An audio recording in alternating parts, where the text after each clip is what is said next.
and he was very interested in controlling how people saw him. Hollywood has always been like a mirror, beautiful, breakable, and cracked. Warren Beatty has lived long enough to see every crack. He's not just an actor, not just a director, not just a producer.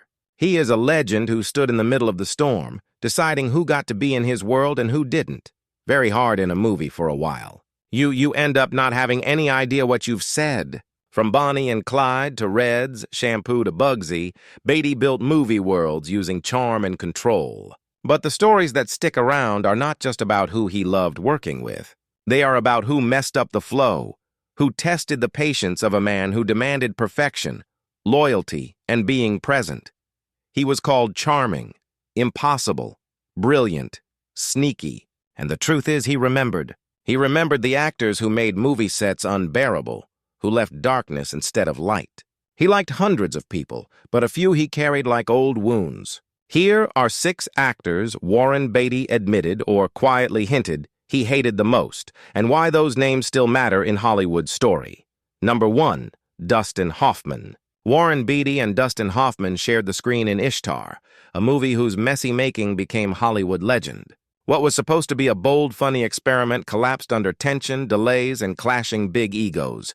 Beatty, careful and worried about his image, was forced to deal with Hoffman's crazy improvising and endless need to control scenes.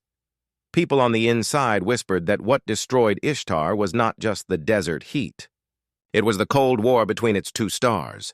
Hoffman had built his reputation on being intense. From The Graduate to Kramer versus Kramer, he became famous for disappearing into characters, chasing realness at any cost. Beatty, on the other hand, was a perfectionist whose films were carefully planned, every shot deliberate, every performance calculated. When they came together in Ishtar, their ways of working did not work together. They crashed into each other. Hoffman's improvising stretched shooting schedules into chaos, while Beatty got angry at the lack of discipline.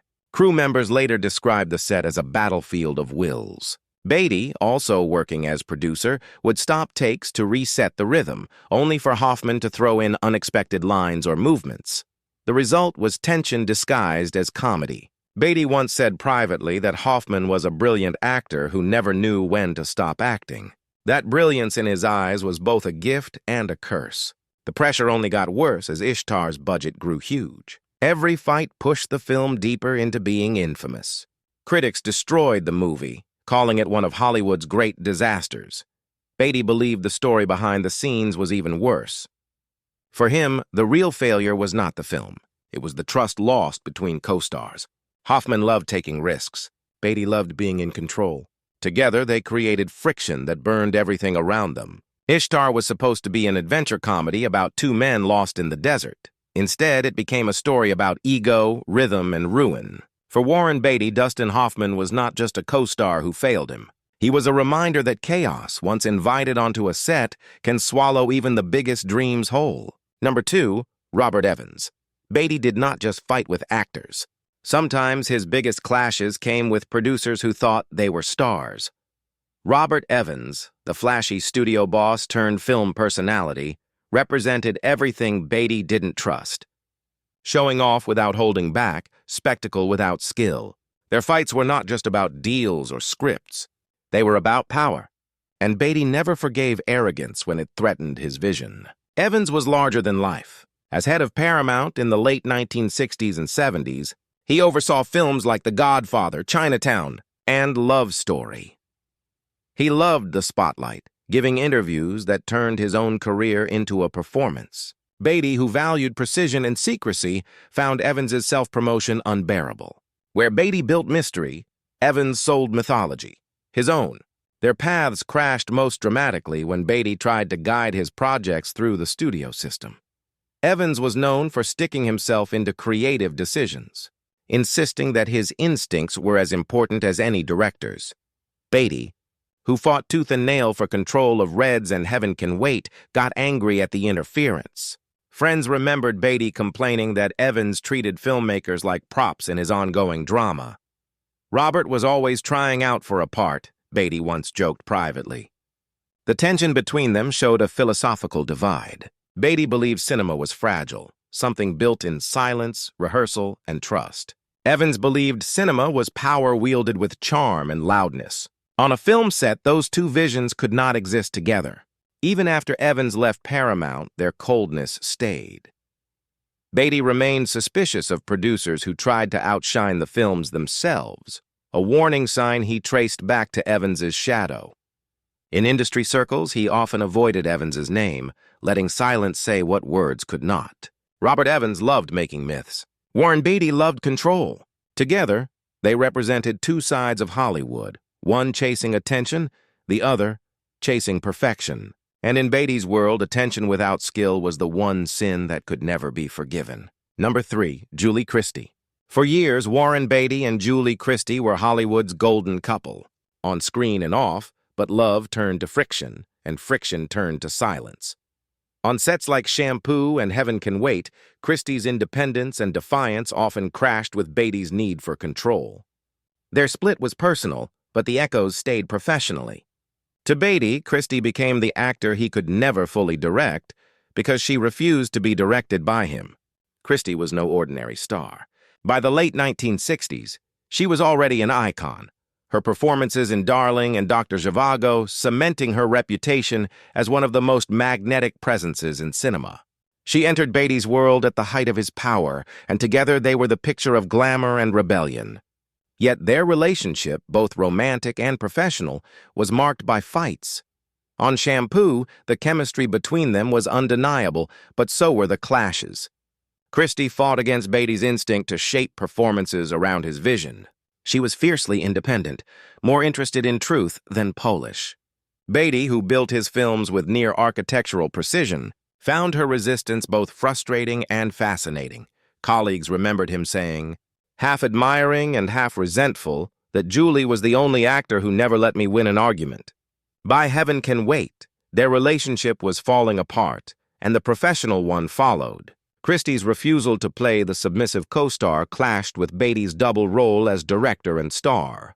Scenes that should have flowed with ease became tense negotiations. Insiders whispered that Beatty tried to rehearse her into submission, but Christie pushed back, reminding him she was not just a muse, she was an equal. After their breakup, Beatty's films rarely featured women with Christie's fire. It was as though he avoided the challenge she represented. He admired her talent, but never forgot the battles. For Warren Beatty, Julie Christie was more than a lost love. She was proof that not every story could be directed and not every performance could be controlled. Number 4, Al Pacino. Two titans, two egos, one stage. When Warren Beatty cast Al Pacino and Dick Tracy, it was supposed to be a union of greats. Instead, it became a clash of styles, Beatty's demand for elegance and control against Pacino's explosive energy. Pacino stole scenes, stretched takes, bent the frame. Beatty admired his talent, but he resented the chaos it brought. In interviews, the distance between respect and dislike was razor thin. Pacino had already become a legend by the time of Dick Tracy.